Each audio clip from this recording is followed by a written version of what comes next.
Hello दोस्तों, नमस्कार। कैसे हैं आप सब। मैं नमता एक बार फिर स्वागत करती हूं आपका अपने यूट्यूब चैनल नमता क्लासेज में। दोस्तों, मैं आपको पद विचार पढ़ा रही हूं जिसमें संज्ञा, सर्वनाम, विशेषण हो चुके हैं। अब आज मैं आपके लिए क्रिया लेकर आई हूं जिसमें मैं क्रिया की परिभाषा, क्रिया की विशेषता, क्रिया के भेद इत्यादि के बारे में चर्चा करूंगी। तो वीडियो को लास्ट तक देखते रहिए। उससे पहले आपसे निवेदन है कि मेरे वीडियो को लाइक और सब्सक्राइब जरूर करें और बेल आइकन को जरूर प्रेस करें ताकि आगे आने वाले नोटिफिकेशन आपको मिलती रहे। तो आगे बढ़ते हैं, जान लेते हैं क्रिया की परिभाषा। क्रिया कहते हैं किसको हैं? जिन शब्द से किसी कर्म, कार्य के होने या करने अथवा किसी प्रतिक्रिया में होने का बोध हो, उन शब्द को क्रिया कहते हैं। जिन शब्द से किसी कर्म यानी कार्य के होने या करने अथवा किसी प्रतिक्रिया के बोध का होना, उन शब्द को क्रिया कहते हैं।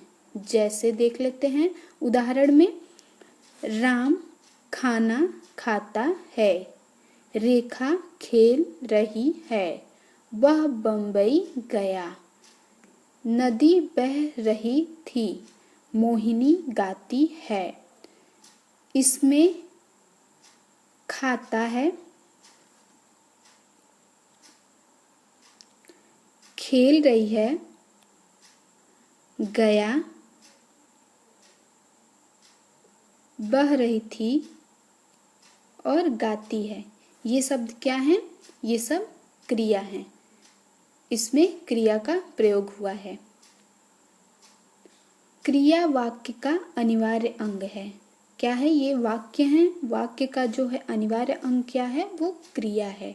बिना क्रिया के वाक्य रचना संभव नहीं है। बिना क्रिया के वाक्य रचना संभव नहीं है। क्रिया के बिना वाक्यांश हो सकता है, वाक्य नहीं। क्रिया के बिना क्या? वाक्यांश हो सकता है, वाक्य नहीं। कई बार क्रिया प्रत्यक्ष रूप में नहीं बल्कि परोक्ष रूप में आते हैं। प्रत्यक्ष रूप में नहीं, किस में आते हैं? परोक्ष रूप में विद्यमान रहते हैं। तो देख लेते हैं इसका उदाहरण। जैसे बहुत सुंदर, दिल्ली, अवश्य, रोटी। इन अपूर्ण वाक्यों में क्रिया छिपी हुई है। इन जो है ये वाक्य जो है वो अपूर्ण है, इसमें जो है वो क्रिया छुपी हुई है। अब देखते हैं कैसे क्रिया छुपी हुई है। बहुत सुंदर, बहुत सुंदर में यह बहुत सुंदर है अथवा यह बहुत सुंदर हुआ है या यह बहुत सुंदर किया है। समझ में आया दोस्तों? तो बहुत सुंदर से क्रिया हम कैसे बना सकते हैं? क्रिया तो यह बहुत सुंदर है या बहुत सुंदर हुआ है या बहुत सुंदर किया है। अब अवश्य को देख लेते हैं। अवश्य जाऊंगा, आऊंगा, अवश्य आऊंगा, अवश्य जाऊंगा, अवश्य करूंगा, अवश्य गया था, अवश्य जाता हूँ इत्यादि। अब दिल्ली को देख लेते हैं।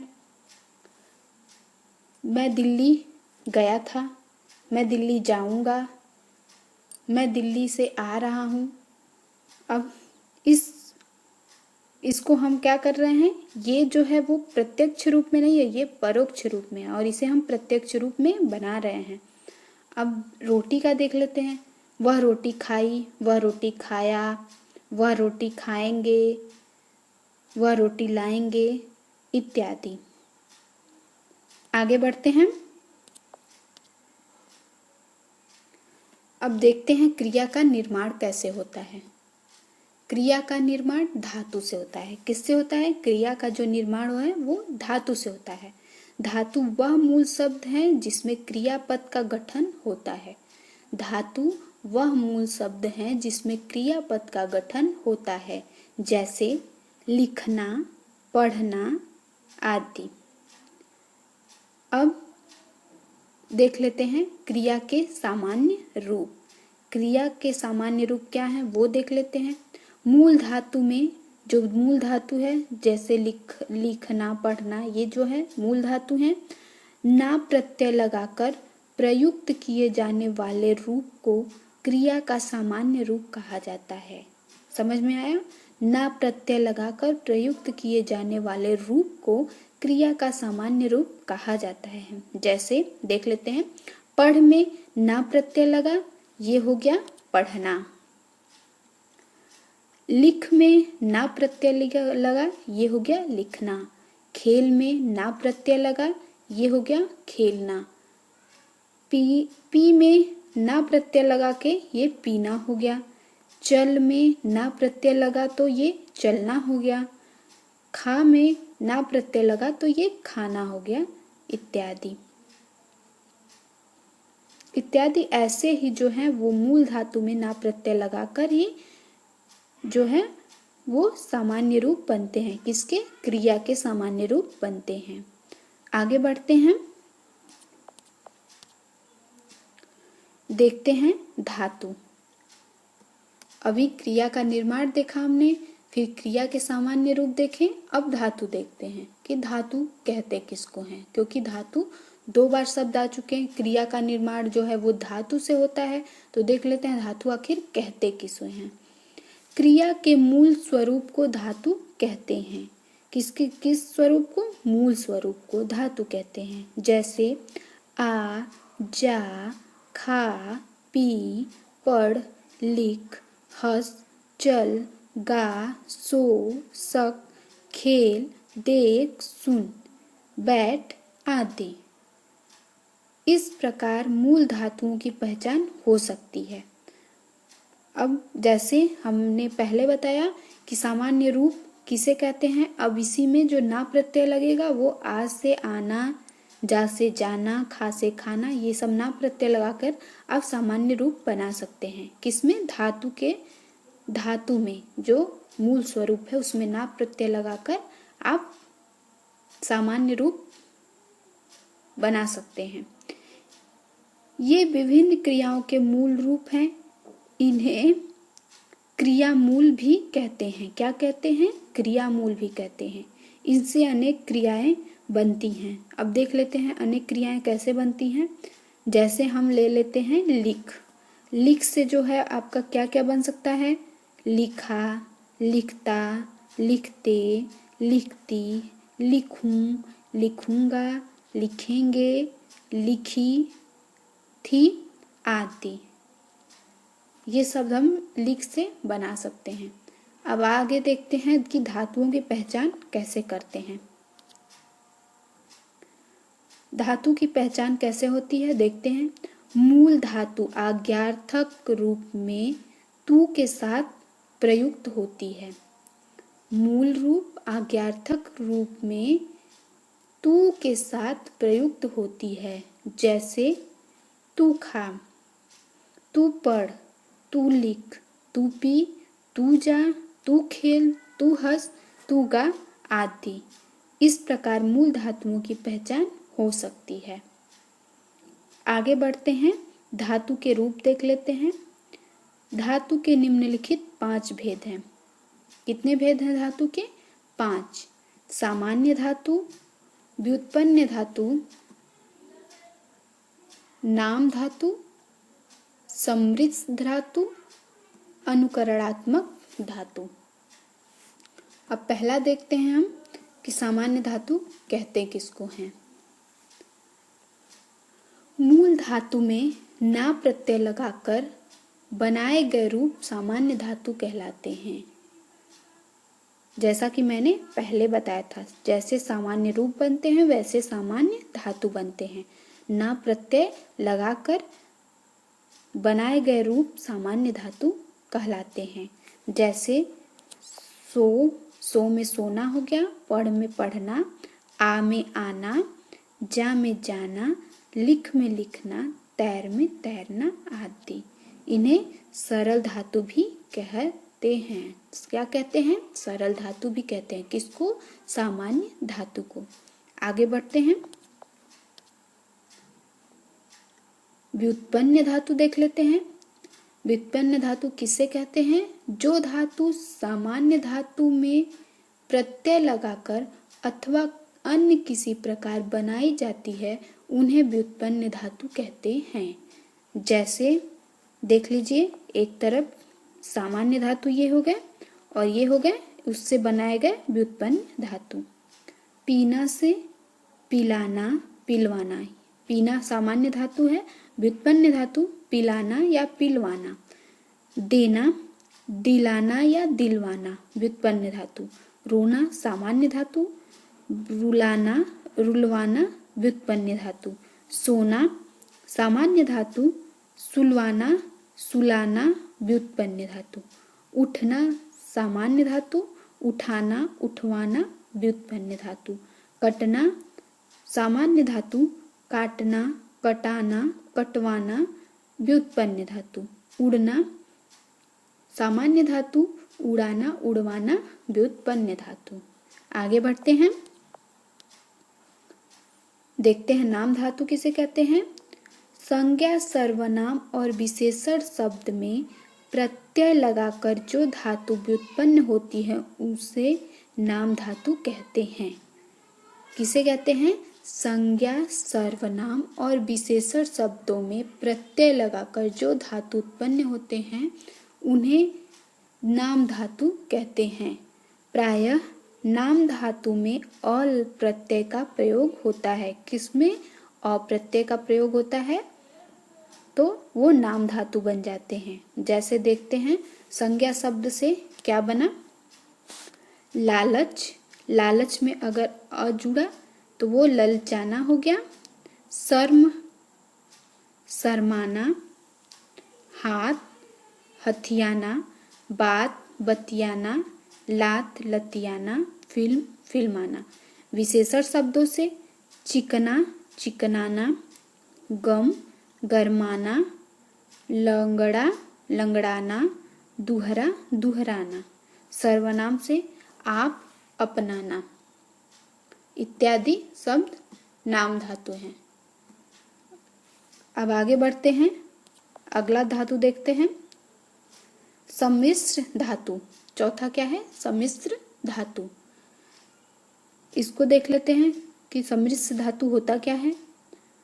संज्ञा, विशेषण और क्रिया विशेषण शब्द के पश्चात करना या होना क्रियापद लगाकर बनने वाले धातु रूप सम्मिश्र धातु कहलाते हैं। संज्ञा, विशेषण और क्रिया विशेषण शब्द के पश्चात करना या होना क्रियापद लगाकर बनाने वाले धातु रूप सम्मिश्र धातु कहलाते हैं। जैसे काम करना, काम होना, उत्तम होना, उत्तम करना, धीरे करना, धीरे होना आदि। अब इसमें जो है वो करना, होना देख लेते हैं। इससे शब्द भी बन सकते हैं जो सहायक क्रिया लगा के बन सकते हैं। करना, करना में जैसे नाम कर काम हो गया तो नाम करना, छेद करना, हत्या करना। और होना से नाम होना, काम होना, ये सब बन सकते हैं। इसी तरह आप देख सकते हैं करना, होना में ये सब शब्द बन सकते हैं। अब आगे बढ़ते हैं, आते हैं अगले धातु की तरफ। अनुकरणात्मक धातु। देखते हैं अनुकरणात्मक धातु किसे कहते हैं। ध्वनियों के अनुकरण पर बनाई जाने वाली धातुएं अनुकरणात्मक धातु कहलाती है। जैसे भिन्न भिन्न, भिन्न भिन्न से भिन्न भिनाना, हिन हिन से हिन हिनाना, खटखट से खटखटाना, टन टन से टनटनाना, छन छन से छन छनाना इत्यादि। अब देख लेते हैं क्रिया के भेद। क्रिया के भेद कौन कौन से हैं? क्रिया के भेद, क्रिया अर्थ के आधार पर क्रिया के मुख्यतः दो भेद होते हैं, सकर्मक क्रिया और अकर्मक क्रिया। देख लेते हैं सकर्मक क्रिया किसे कहते हैं। जिस क्रिया के व्यापार मतलब कार्य का फल कर्ता को छोड़कर कर्म पर पड़ता है, इन क्रिया में कर्म अवश्य होता है। इसमें कर्म अवश्य होता है, लेकिन जो है वो कर्ता पे छोड़ के किस पे पड़ता है, उसका जो फल है वो किस पे पड़ता है, कर्म पर पड़ता है। जैसे मोहन ने खाना खाया, सीता ने पत्र पढ़ा। अब इस वाक्यों में देख लीजिए, खाना खाया और लिखा, सीता ने पत्र पढ़ा।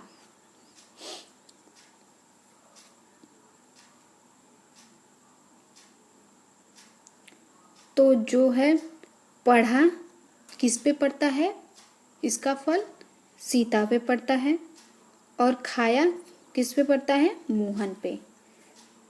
तो ये जो है ये क्या है, सकर्मक क्रिया। आगे देखते हैं, अनुराग ने फल खरीदे, इसका जो है फल वो अनुराग पे पड़ता है। राम ने रावण को मारा जो है वो राम पे पड़ता है। बच्चे सीरियल देख रहे हैं, कौन देख रहे हैं, बच्चे, तो ये इस पे पड़ता है। आगे बढ़ते हैं,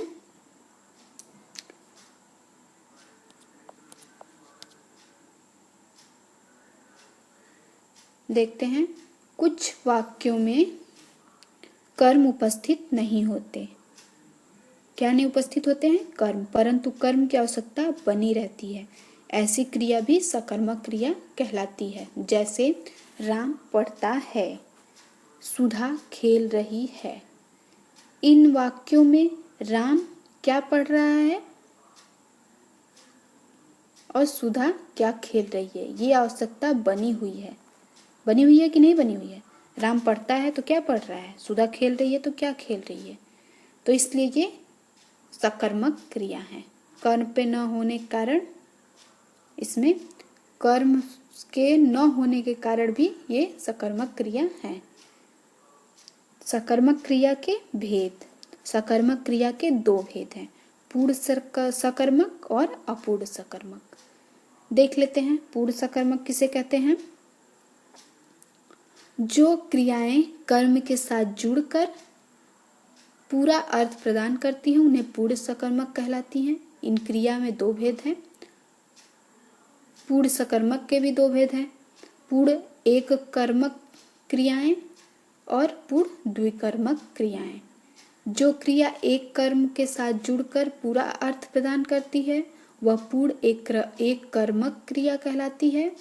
एक ही कर्म होने के कारण इसे एक कर्मक तथा पूर्ण अर्थ प्रदान करने में सक्षम होने के कारण इसे पूर्ण कहा जाता है। जैसे वाल्मीकि ने रामायण लिखी, राजू ने टीवी खरीदा, मैंने फिल्म देखी। ये जो है वो वाक्य पूर्ण है, तो ये क्या हो गया, पूर्ण सकर्मक। तो इसमें जो है एक क्रिया लगे हुए हैं। अब आगे देखते हैं द्विकर्मक क्रियाएं कैसे होती हैं। जो क्रियाएं दो कर्मों के साथ संयुक्त होने पर पूर्ण अर्थ प्रदान करती हैं उन्हें द्विकर्मक क्रियाएं कहते हैं। जैसे मालिक ने नौकर को पानी दिया, इसमें दिया क्रिया के दो कर्म हैं, नौकर तथा पानी। तो ये क्या हो गया, द्विकर्मक क्रियाएं। एक और उदाहरण देख लेते हैं। मोहन ने सोहन को पुस्तक दी, इसमें द्विकर्मक क्रियाएं हैं, सोहन और पुस्तक। तो अब आगे बढ़ते हैं।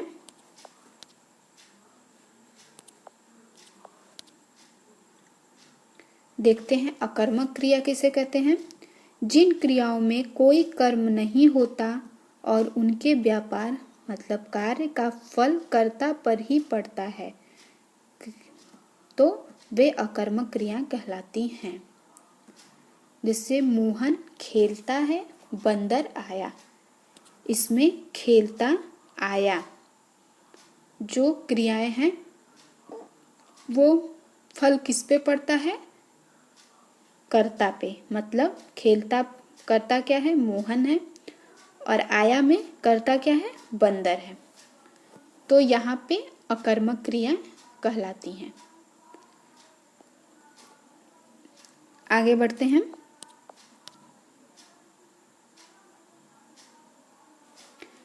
तो दोस्तों, मैं अपने टॉपिक को यहीं पे समाप्त करती हूँ।